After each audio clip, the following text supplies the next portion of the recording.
الحمد للہ رب العالمین والصلاة والسلام علی سید الانبیاء والمرسلین اما بعد۔ محترم ناظرین و سامعین، السلام علیکم ورحمۃ اللہ وبرکاتہ۔ کیسے ہیں آپ لوگ؟ امید کرتا ہوں بخیر و عافیت سے ہوں گے۔ محترم ناظرین و سامعین، یقیناً علم کا حاصل کرنا عبادت ہے، قربت الہی کا اہم ذریعہ ہے اور ہر قسم کی پستی سے بلندی کی طرف آنے کا ایسا راستہ ہے جس کے بغیر انسان کچھ نہیں کر سکتا۔ جس طرح انسانی زندگی کی بقا کے لیے غذا کی ضرورت ہے، اس سے کئی گنا زیادہ علم و بصیرت، حکمت و دانائی کی ضرورت ہے۔ علامہ ابن قیم رحمہ اللہ نے علم کی ضرورت کی وضاحت کرتے ہوئے فرمایا کہ لوگ کھانے پینے سے زیادہ علم کے محتاج ہیں، کیونکہ لوگوں کو کھانے پینے کی ضرورت دن میں 1 یا 2 مرتبہ ہوتی ہے، جبکہ علم کی حاجت ہر لمحہ ہر پل ہوتی ہے۔ آپ رحمہ اللہ نے بالکل سچ فرمایا، کیونکہ دن اور رات کی جو متعدد عبادات، حقوق و معاملات ہیں، ان کی ادائیگی بغیر علم کے ممکن ہی نہیں ہے۔ اور اگر کوئی بغیر علم کے کوئی عمل کرتا ہے جس کی دین اسلام میں گنجائش ہی نہیں، تو انسان اجر و ثواب کے حقدار ہونے کے بجائے گنہگار قرار پائے گا۔ محترم ناظرین و سامعین، ذرا غور کریں کہ ہم کہاں تک علم کی اہمیت اور اس کی ضرورت کو سمجھ کر اس کے حصول کے لیے فکر مند ہیں۔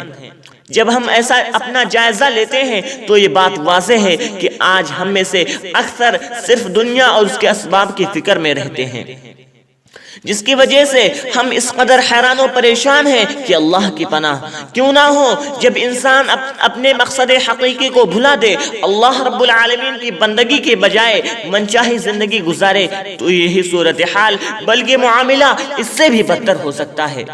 علم کے نہ ہونے کی وجہ سے بے شمار برائیاں جنم لیتی ہیں۔ مثال کے طور پہ جہالت عام ہوتی ہے، جس کے نتیجے میں باطل افکار و نظریات کا بول بالا ہوتا ہے، ظلم و ستم کی زیادتی ہوتی ہے تو عدل و انصاف کا گلا گھٹ جاتا ہے، وہم پرستی اور بدخیالیوں کو سماج میں فروغ ملتا ہے۔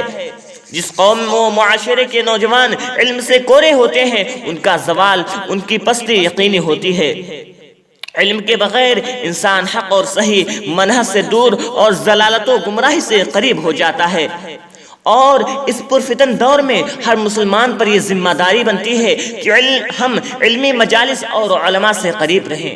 رب رحیم و کریم و علیم سے دعا ہے کہ وہ ہم تمام مسلمانوں کو علم کی اہمیت و ضرورت کو سمجھنے کی توفیق عطا فرمائے اور ہر قسم کی جہالت و گمراہی سے ہماری حفاظت فرمائے، آمین۔ محترم ناظرین و سامعین، اگر آپ کو یہ ویڈیو اچھی لگی تو اپنے بھائی اور بہنوں تک ضرور شیئر کریں تاکہ وہ اس ویڈیو کو دیکھیں اور آپ ثواب کے حقدار بنیں، اور ایسی مزید ویڈیوز کے لیے ہمارے چینل دین اور دنیا دونوں سوارے کو سبسکرائب کریں اور بغل میں موجود بیل آئیکن کو دبانا نہ بھولیں تاکہ ہماری ہر ویڈیو کی نوٹیفیکیشن آپ تک بر وقت پہنچتی رہے۔ فجزاکم اللہ خیرا واحسن الجزاء، والسلام علیکم ورحمۃ اللہ وبرکاتہ۔